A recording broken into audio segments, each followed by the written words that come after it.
Assalamualaikum warahmatullahi wabarakatuh. Perkenalkan, nama saya Daya Nur Aziza. Saya dari kelas C dan NPM saya yaitu 25123. Izinkanlah saya Bapak di sini untuk menjelaskan kembali atau membaca rangkuman yang telah saya rangkum mengenai transformasi hukum perdata nasional melalui pembaruan hukum perikatan yang telah saya rangkum di dalam laptop saya. Oke, pertama-tama, hukum perdata dalam hal ini khususnya hukum perikatan, yaitu merupakan tulang punggung dari setiap interaksi ekonomi dan sosial masyarakat modern.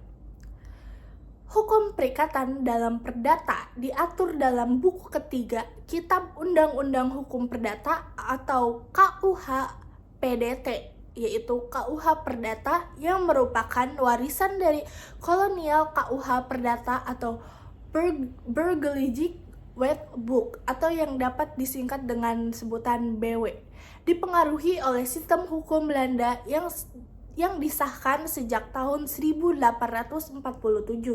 Sejak Indonesia merdeka pada tahun 1945, terjadi kekosongan hukum yang harus segera diatasi. Karena itu dengan peniadaan pergolongan penduduk sebagaimana diatur dalam pasal 131 JO, pasal 163 Indische Struggling, serta melalui pasal 2 Aturan Peralihan Undang-Undang 1945. Oleh karena itu, KUH Perdata tetap berlaku agar kehidupan hukum dan kepastian hukum dalam masyarakat tidak berhenti. KUH Perdata mengatur berbagai hal mengenai perikatan yang di dalamnya berhubungan dengan kontrak, ganti rugi, serta hubungan antara kreditur dan debitur. Meskipun telah mengalami perubahan serta penyesuaian dengan keadaan sosial ekonomi dan politik, KUH Perdata tetap dilakukan. Burgerlijk Wetboek tidak dirancang untuk seluruh penduduk Hindia Belanda. Ia hanya berlaku bagi golongan Eropa dan Timur Asing. Sementara bagi pribumi berlaku sistem hukum yang berbeda. Hukum perikatan yang out of date menciptakan resiko ketidakpastian hukum dalam menghadapi dinamika abad ke-21. Perkembangan teknologi, era digital, dan transaksi lintas batas telah melahirkan bentuk-bentuk kontrak dan perikatan baru seperti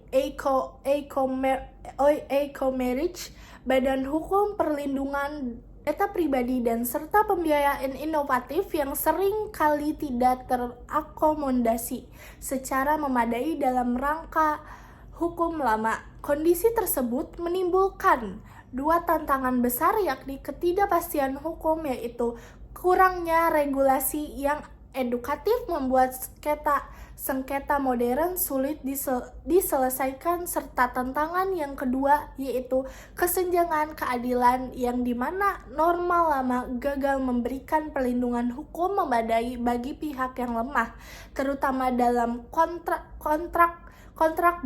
baku dan transaksi digital.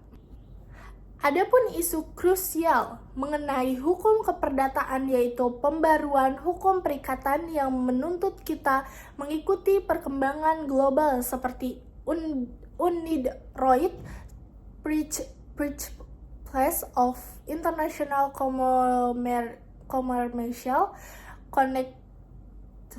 Connections atau UPCC, dan akomodasi hukum perdata Islam yang memastikan asas-asas hukum perikatan Islam berbasis prinsip-prinsip syariah sepanjang tidak melanggar larangan-larangan. Saat ini pemerintah telah berupaya melakukan pembaharuan baik secara hukum pidana maupun hukum perdata. Selain pembaharuan hukum keperdataan, lahirnya Undang-Undang Nomor 1 Tahun 2023 tentang KUH pidana menjadi salah satu contoh bahwa perubahan besar tidak terjadi secara instan. Ia merupakan buah dari perjalanan panjang jerih payah anak bangsa dalam melakukan rekodifikasi. Di tengah urgensi pembaruan hukum perdata, tantangan utama yang kita hadapi adalah bagaimana menentukan titik keseimbangan antara tradisi dan modernitas. Pembaruan hukum perlu dilakukan dengan tetap menghormati prinsip-prinsip dasar yang telah menjadi fondasi hukum nasional, sekaligus membuka ruangan bagi kebutuhan masyarakat modern.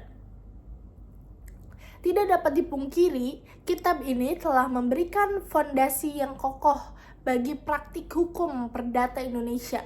Fondasi tersebut kini perlu diselesaikan dengan dinamika zaman sehingga hukum perdata kita tidak tertinggal, melainkan berkembang menjadi sistem yang lebih modern, relevan, dan mencerminkan jati diri bangsa. Oke, sekian dari rangkuman yang telah saya tulis dan yang telah saya bacakan. Kurang lebihnya mohon maaf. Wassalamualaikum warahmatullahi wabarakatuh.